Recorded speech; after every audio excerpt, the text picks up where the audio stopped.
রাজস্থান আয়তনের দিক থেকে ভারতবর্ষের সব থেকে বড় রাজ্য। এখানকার ঐতিহ্য, স্থাপত্যকলা, সমৃদ্ধ সংস্কৃতি আর প্রাকৃতিক সৌন্দর্য পর্যটকদের আকর্ষণ করে চলেছে বছরের পর বছর। বেশ কয়েকদিন হলো আমি আছি রাজস্থানে। সত্যিই রাজস্থানের প্রতিটি কোণায় যেন আলাদা গল্প, আলাদা ইতিহাস। মাউন্ট আবু থেকে আজ আমি রওনা হচ্ছি সবুজ পাহাড় আর স্বচ্ছ নীল জলের হ্রদ দিয়ে ঘেরা উদয়পুরে। 1559 সালে মেবারের রানা উদয় সিং দ্বিতীয় এইখানে তার রাজধানী স্থানান্তরিত করেন। যদিও মেবারে অনেক উল্লেখযোগ্য রাজারা আছেন, তবে মহারানা প্রতাপকে গল্পের নায়ক বলা যেতে পারে। এই ভ্রমণে আমি ঘুরে দেখেছিলাম অপূর্ব Udaipur palace, Pichola lake, Sajjangarh palace, Eklingji মন্দির, জগদীশ মন্দির ও বাগড় কি হাভেলির মতো বিভিন্ন দ্রষ্টব্যগুলি। আজকের পর্বে আপনাদের জন্য থাকলো এই দ্রষ্টব্যগুলির মধ্যে বেশ কয়েকটি, আর থাকলো এই ভ্রমণ সংক্রান্ত হোটেল, যাতায়াত, খরচ ও অন্যান্য নানান তথ্যগুলি। সঙ্গে থাকুন। সুপ্রভাত। আজকে অক্টোবর মাসের 6 তারিখ আর রাজস্থান ভ্রমণের 7ম দিন। আমি এখন আছি মাউন্ট আবুতে। এই হোটেলটায় আমি ছিলাম। আর এই পিছন দিকে যে রাস্তাটা আছে এইটা চলে গেছে নাক্কি লেকের দিকে, আর নাক্কি লেক এখান থেকে খুব কাছে। আর এই সামনের যে রাস্তাটা, এই রাস্তাটা চলে গেছে বাস স্ট্যান্ডে। আজকে আমি যাচ্ছি লেক সিটি উদয়পুরে। উদয়পুরের দূরত্ব এখান থেকে হচ্ছে 160-162 কিলোমিটারের মতো। এই সময় লাগবে যদি আপনি গাড়িতে যান তাহলে 3 ঘন্টা, আর যদি বাসে করে যান তাহলে আপনার সময় লাগবে 4 ঘন্টার মতো তো লাগবেই।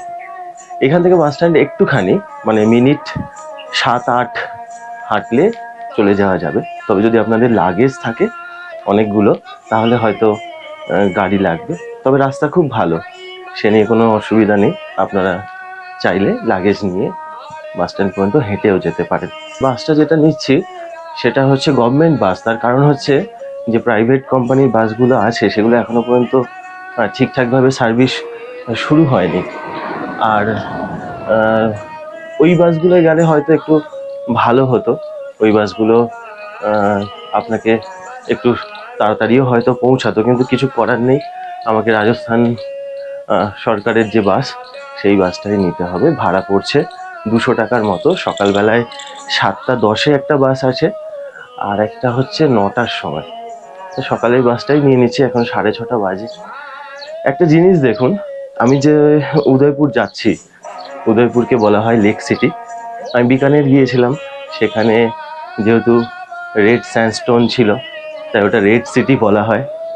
আবার ধরুন যোধপুরে ছিলাম, যোধপুরকে বলা হয় ব্লু সিটি। আবার জয়পুর যাব, সেটা পিঙ্ক সিটি। এদিকে জয়সালমের গেলাম, সেটা হচ্ছে গোল্ডেন সিটি। মানে রাজস্থানে এত বৈচিত্র্য, আর এই কারণেই রাজস্থানকে বলা হয় রঙ রঙিলো রাজস্থান। আপনারা যখন মাউন্ট আবুতে আসবেন না, আমার পিছন দিকে এটা হচ্ছে পোলো গ্রাউন্ড, আর এইটা হচ্ছে ট্যাক্সি স্ট্যান্ড। আর এই সামনের যে রাস্তাটা, এই রাস্তাটা চলে গেছে বাস স্ট্যান্ডের দিকে। তো যদি আপনাদের কাজে লাগে সেই জন্য ইনফরমেশনটা আপনাদের দিয়ে দিলাম। যদি কখনো এরকম হয় যে আপনি বাসে করে আসলেন, ওখানে অনেক গাড়ি ধরবে না আপনাকে, চলুন ঘুরিয়ে দেবো, তা সেখানেও কথা বলতে পারেন। আর এখানে হচ্ছে ট্যাক্সি স্ট্যান্ড, এখানে এসেও একবার দরদাম করে কথা বলবে, একটু কম হবে। সকাল 6টার সময় বাসের সার্ভিস শুরু হয়। সকাল 6টায় আহমেদাবাদ, তারপরে যোধপুর, তারপরে আহমেদাবাদ, উদয়পুর, যোধপুর, ভিলওয়াড়া, এখানে পালানপুর, আম্বাজি। এই যে আমি এখানে বাস স্ট্যান্ডে চলে এসেছি। এখান থেকে আপনি RSRTCর যে বাসগুলো হয় সেগুলো আপনি এখান থেকে নিতে পারবেন। ছোট্ট পুচকে একটা বাস স্ট্যান্ড, কিন্তু বেশ ভালো। এখন এখানে বেশ ভালো ঠান্ডা আছে। এই বাসটায় করে যাচ্ছি। এই বাসটা যাচ্ছে হচ্ছে উদয়পুর, আরও অনেকগুলো জায়গা আছে। এই যে ভিলওয়াড়া বলে একটা জায়গা আছে, সেখান থেকে নিয়ে যাবে। আর অনেকগুলো এখানে জায়গা আছে, আবু রোড হয়ে যাবে। আর এই দিকের যে বাসটা আছে এইটা আহমেদাবাদ যাচ্ছে।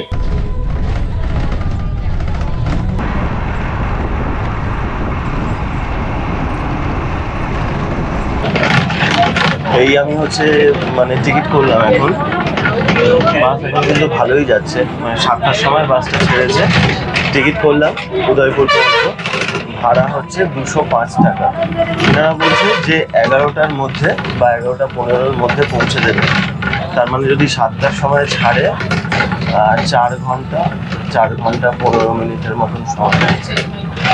যদি মানে এই রাস্তাটা আমি যদি এমনি গাড়িতে করে যেতাম তাহলে সময় লাগতো ওই 3 ঘন্টা 15 মিনিট। তা বাসে করে যাচ্ছি, একটু তো সময় বেশি লাগবে।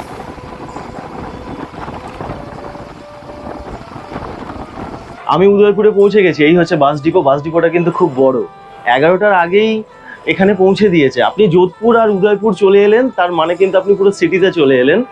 এখান থেকে কিন্তু আপনি ট্রেন, বাস, গাড়ি সব রকম সুবিধা কিন্তু আপনি এখানে পাবেন। ডিপোটা কিন্তু অনেকটা বড়।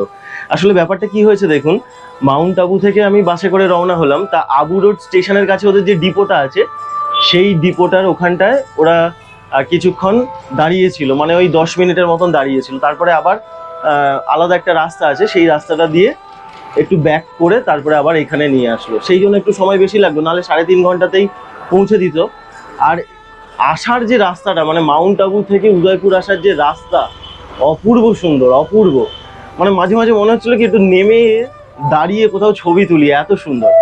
আমার হোটেল এখান থেকে 1.5 কিলোমিটার, ওই পিছোলা লেক আর প্যালেসের একদম কাছেই। তা এখান থেকে হেঁটে যদি যাই 20 মিনিট, হেঁটে যাবো না, এখন অনেক রোদ আছে। পাশ থেকে একটা অটো নিয়ে নেবো, নিয়ে চলে যাব আমার হোটেলে। আসুন, আমাদেরকে এখন আবার চেক ইন করার পরেই আবার যেতে হবে হচ্ছে প্যালেসে।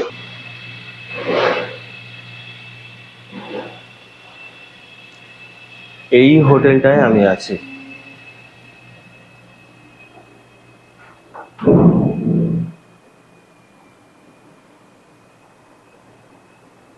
রুমটা ভালোই বড়, খারাপ নয়। 2 জন থাকার জন্য তো খুবই ভালো। এইখানে আয়না আছে, ডাস্টবিন আছে। এই বিছানাটায় 3 জন একটু অসুবিধা হবে, 2 জন খুব ভালোভাবে শুতে পারবেন। বসার জন্য চেয়ার আছে, কোনো ভিউ নেই। জামা কাপড় রাখার জন্য এটা আছে, টিভি আছে, সময় পাবো না দেখার। এসি আছে, তবে এখানের যা ওয়েদার, সকালের দিকে একটু না হলে এসির দরকার নেই। এই আসুন বাথরুমটা দেখিয়ে দিই। বাথরুমটা কিন্তু বড়, হ্যাঁ ভালোই বড় আছে। এখানে তোয়ালে দিয়েছে আর এই কিছু আছে, পরিষ্কার, বড়ও আছে, পরিষ্কারও আছে। গরম জলের ব্যবস্থা নিয়ে কোনো অসুবিধা নেই, আছে। এই হোটেলটার নাম হচ্ছে হোটেল শিববিলাস। ট্রিপলি বলে একটা কোম্পানি আছে, ওনারাই কিন্তু এই হোটেলটাকে মানে পরিচালনায় আছে। এনাদের এখানে একটা আছে, সামনেও একটা আছে, খুব সম্ভবত ওটার নাম শম্ভু বিলাস। তা ওই দুটো একই, ওনারা যারা আছেন পরিচালনায় তারা একই।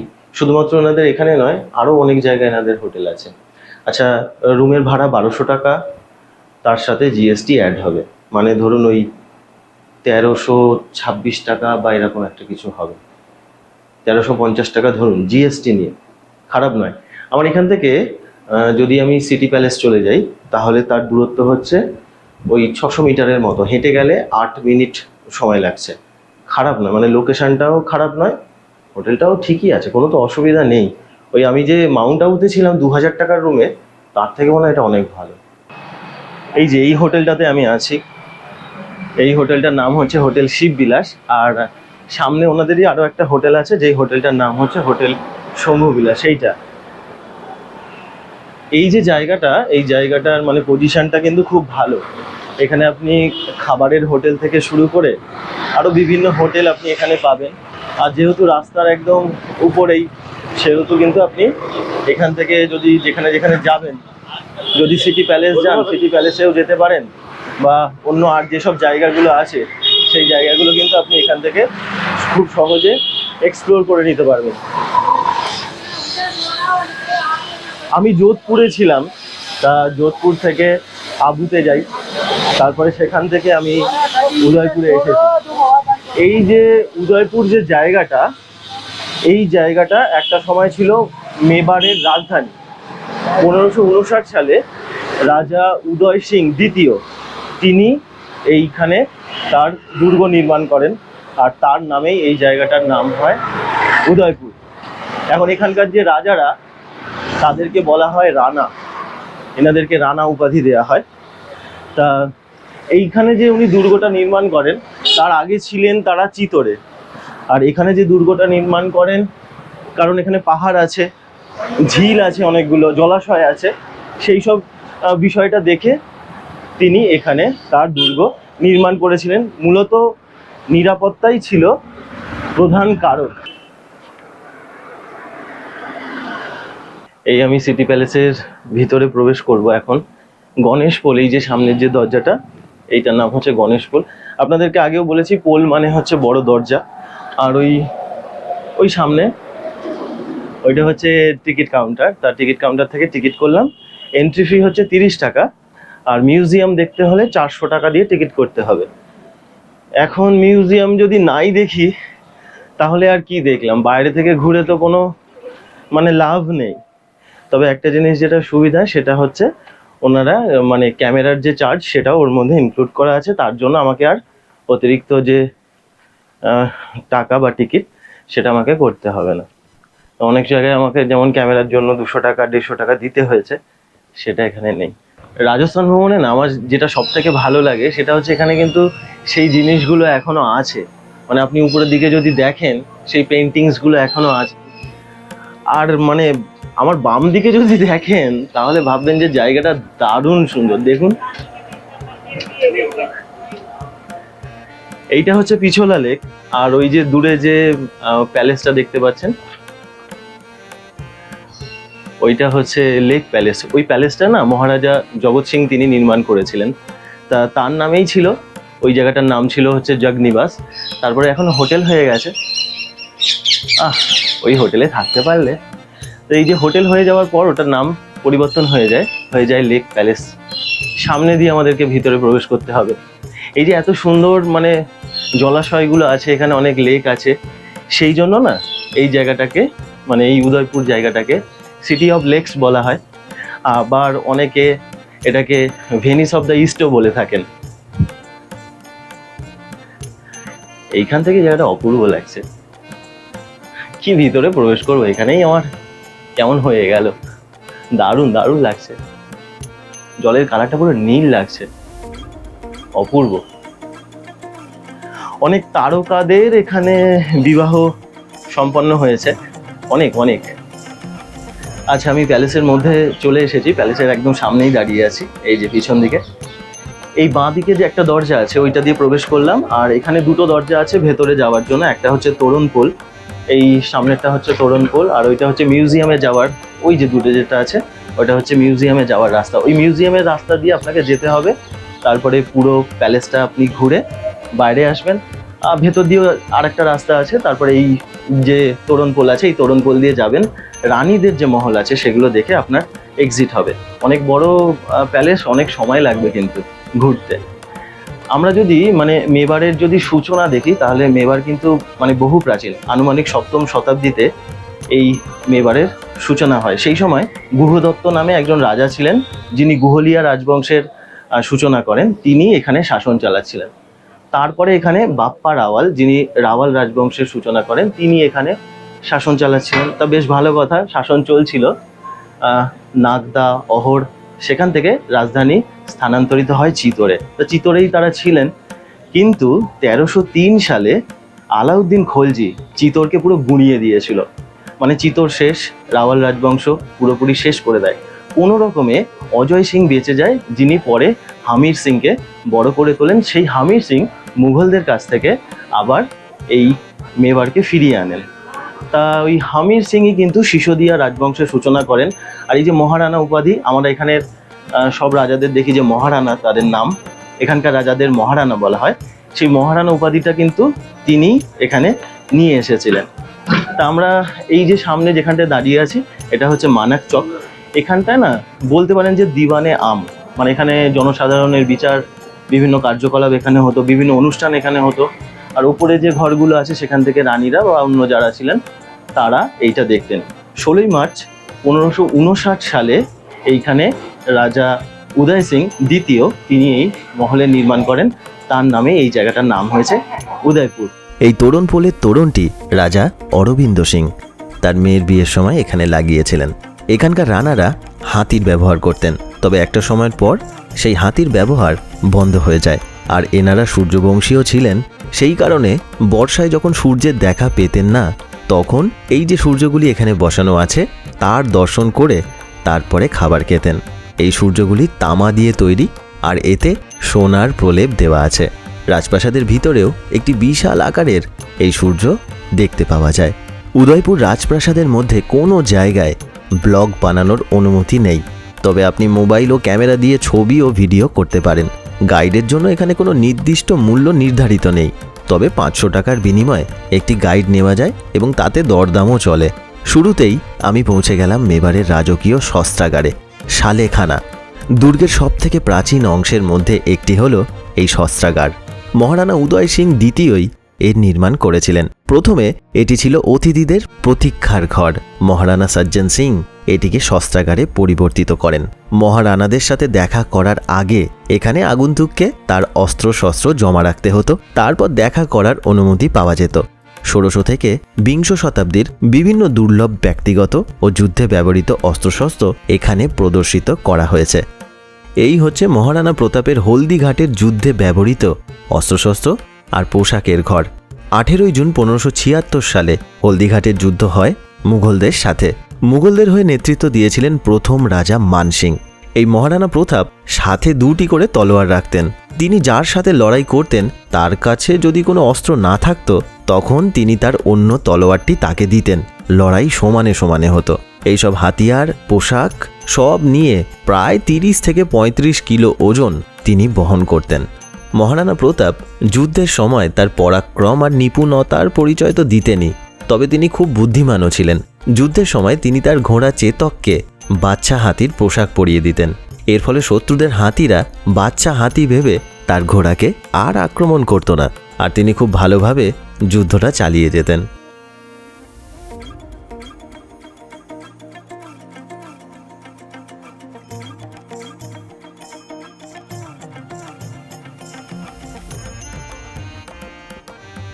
এইবার আমি প্যালেস দেখতে ভিতরের অংশে যাচ্ছি। মনে করা হয় এই যে মূর্তিটা এখানে বসানো আছে এটি প্রায় 400 বছরের পুরনো।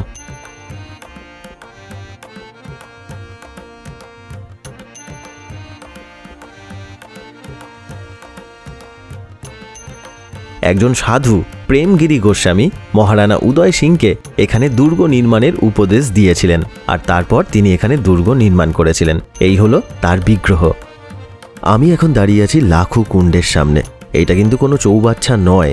আসলে রাজ পরিবারের রাজাদের যখন অভিষেক হতো, রাজ তিলক হতো, তখন এখানে 1 লক্ষ রূপোর মুদ্রা দিয়ে ভর্তি করা হতো।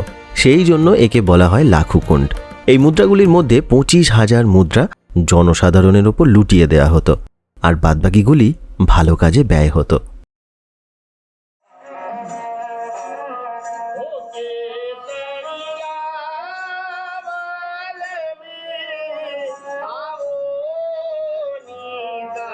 প্রাসাদের নিচ থেকে আমি এখন চলে এলাম ছাদে, 4 তলায়। এখানে ছাদের এই অংশে অনেকগুলি বিশাল বিশাল গাছ দেখে আমি ভীষণ অবাক হয়ে গেলাম। আসলে এই প্রাসাদ পাহাড়ের উপরে নির্মাণ করা হয়। এটি হলো পাহাড়ের চূড়া। এখানকার ফাঁকা অংশগুলিতে প্রাসাদ নির্মাণ করা হয়েছে, আর মাঝের অংশে গাছগুলি এখনও পাহাড়ের চূড়ায় আছে, সেগুলি কিন্তু কাটা হয়নি। মাঝের অংশে একটি সুইমিং পুলও আছে। এই ঘরটির মাঝের অংশে যেখানে ফাউন্টেন আছে, সেখানে একসময় রাজা ও রানী হোলি খেলতেন। সামনের ঘরটিতে একটি চেয়ার রাখা আছে, যেটি ব্রিটিশরা মহারানা ফতেহ সিংকে উপহার দিয়েছিলেন।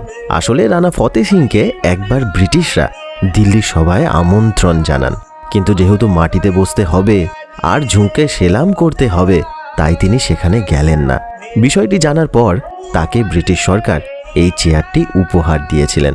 এই পিতলের খাঁচাগুলিতে পাখি রাখা থাকতো, যারা এক সময় এক জায়গা থেকে অন্য জায়গায় চিঠির আদান প্রদান করত। এখানে যে মার্বেলগুলির ব্যবহার করা হয়েছে, এগুলি সব রাজস্থানের মাকড়ানা থেকে আনা হয়। তাজমহলও এই পাথর দিয়েই নির্মাণ করা হয়েছে। এই ঘরটি হলো রাজার শোবার ঘর। মহারাজা করণ সিং এর নির্মাণ করেন 1620 সালে।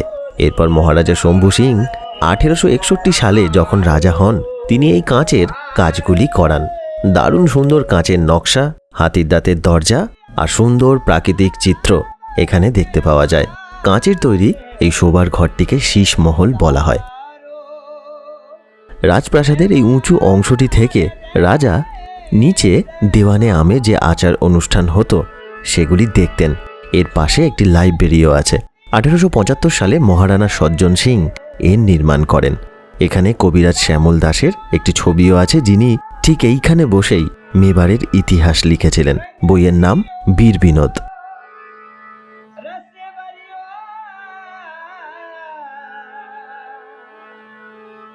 প্রতিরক্ষার কারণে কেল্লায় এমন ধরনের সরু সরু গলির মতো যাওয়া আসার পথ তৈরি করা হতো, যাতে একসাথে অনেক সৈন্য মহলের ভিতরে প্রবেশ করতে না পারে, আর প্রতিটি বাঁকে সেনা মোতায়েন করা থাকতো। আমি এখন মতি মহলে আছি। আমার সামনে এই যে দরজাটি দেখছেন, এটি হাতির দাঁত দিয়ে তৈরি করা হয়েছে। মতি মহলের নির্মাণ করেন মহারানা করণ সিং 1620 সালে। রানীরা এখান থেকে নিচে দেওয়ানে আমে যে উৎসব পালন করা হতো সেগুলি দেখতেন।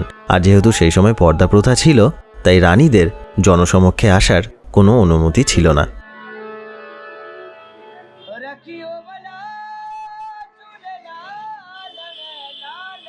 অপূর্ব এই মহলটির নাম ভীমবিলাস। মহারানা ভীম সিং 1778 সালে এর নির্মাণ করেন। মহলের এই অংশটি ছিল আমোদ প্রমোদের জন্য।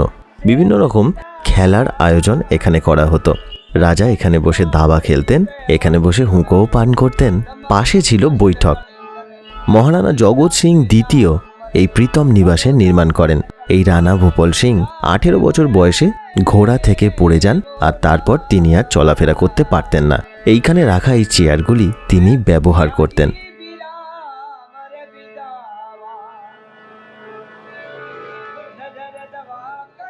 আমি এখন আছি অপূর্ব মোড় চকে।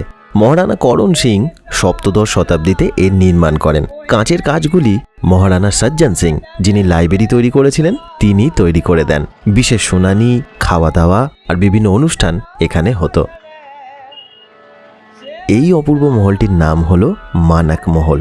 এই মহলের ব্যবহার হতো খাওয়া দাওয়ার জন্য। বেলজিয়াম থেকে আনা রঙিন কাঁচ এই মহলের সৌন্দর্যকে অনেক গুণ বাড়িয়ে তুলেছে। মহারাজা করণ সিং এর নির্মাণ করেন, তবে কাঁচের কাজগুলি করান মহারাজা স্বরূপ সিং, যার রাজত্বকাল 1842 থেকে 1861 সাল পর্যন্ত।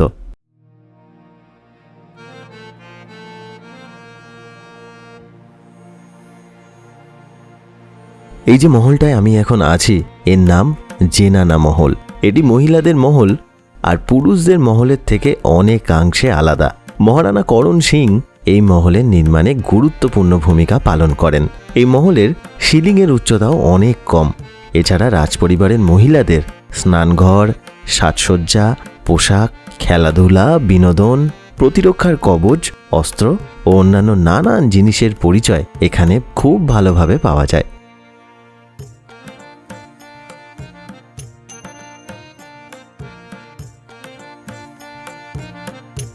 জেনানা মহল দেখে ফোর্ট থেকে বাইরে বেরোনোর সময় আমি প্যালেসের মধ্যেই একটি রেস্টুরেন্ট থেকে ডাল বাটি আর চুরমার একটি থালি নিয়ে নিয়েছিলাম। খরচ পড়ল মাত্র 150 টাকা। স্বাদ ওই মোটামুটি।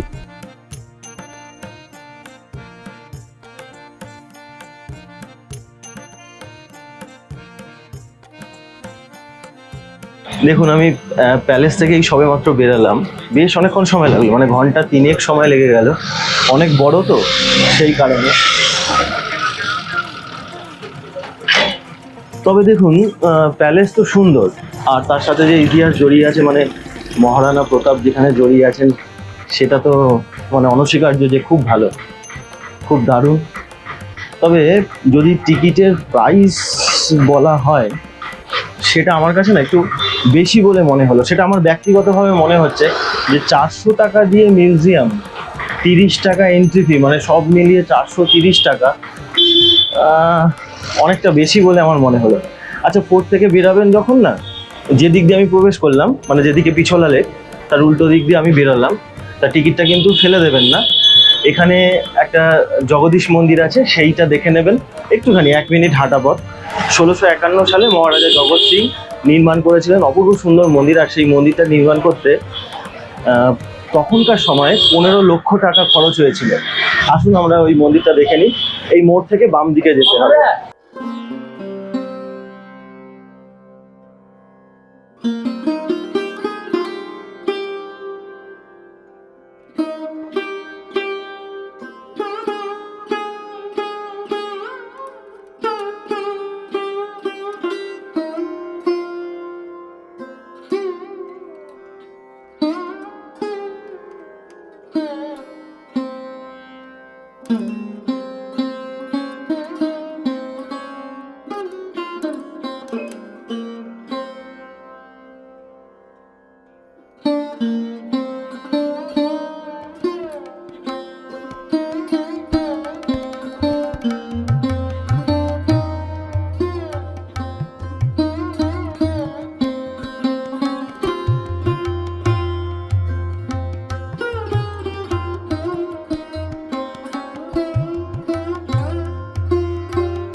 এই আমার বাম দিকে হচ্ছে জগদীশ টেম্পল, জগদীশ মন্দির। আর এবার আবার আমি ফোর্টের দিকে যাচ্ছি, সিটি প্যালেসের দিকে। ওখান থেকে ওই দিকে যে গেটটা আছে ওই গেটটা দিয়ে গিয়ে বোটিং করবো। এখানের বোটিং নাকি মারাত্মক সুন্দর লাগে, মানে যেই সময়টা সূর্যাস্ত হয় ওই সূর্যের আলোটা দেওয়ালে পড়ে তো প্যালেসের, দেখতে খুব সুন্দর লাগে।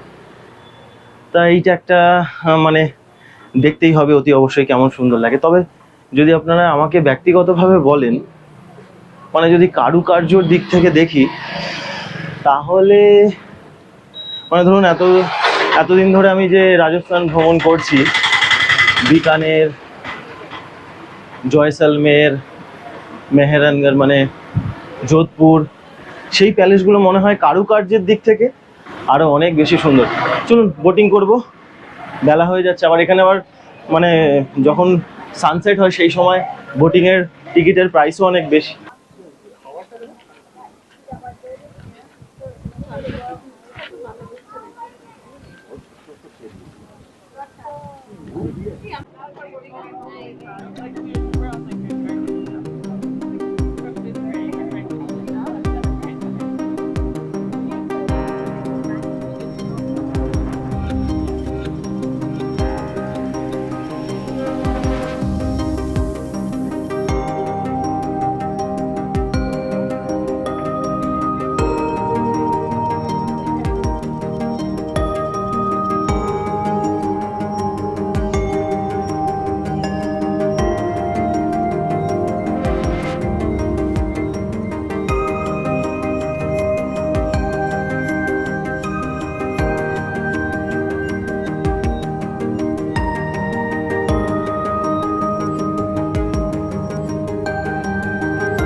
আমি এই এতক্ষণ ধরে মানে উদয়পুর ঘুরছি, এতটা সময় হয়ে গেল, মানে সব থেকে সেরা মুহূর্ত আমার হচ্ছে এই পিচোলা লেকে বোটিং। আর এখন আমরা জগমন্দির প্যালেসে এসেছি। এই যে প্যালেসটা আছে, এই প্যালেসটা 3জন মহারানা মিলে নির্মাণ করেছিলেন।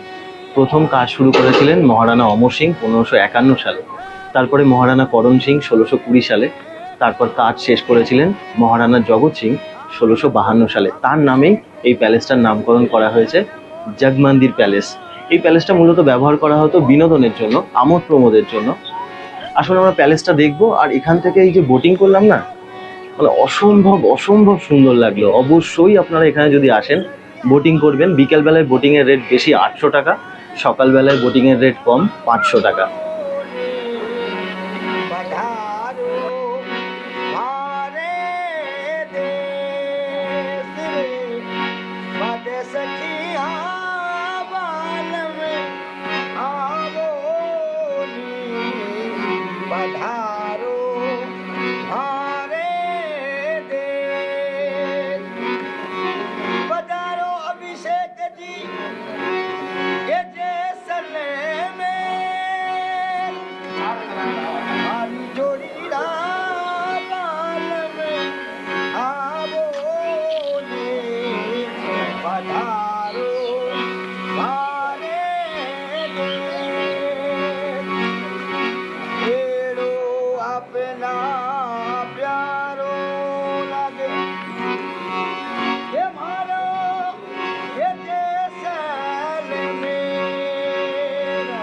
এখনো না ওই জায়গাটায় হালকা লাল হয়ে আছে। অপূর্ব লাগলো, অপূর্ব। উদয়পুরে মানে আমার সব থেকে ভালো লাগলো এই পিছলা লেকে বোটিং আর হচ্ছে ওই সানসেট, মারাত্মক সুন্দর। আচ্ছা, এখন আমরা গেছি বাগোড়কি হাভেলি। এখানে একটা হাভেলি আছে পুরনো। হাভেলির ভিতরে আমরা অতটা বেশি কিছু দেখবো না, কারণ আমরা তো প্যালেস দেখেই নিয়েছি। প্যালেসে যা আছে তার থেকে হাভেলিতে অনেক কিছু কমই আছে। দেখলে আপনাদের হাতে সময় থাকলে আপনারা ঘুরে দেখতে পারেন। তবে ওখানে একটা ফোক ডান্স হয়, একটা শো হয়, সেইটা দেখতে যাচ্ছি।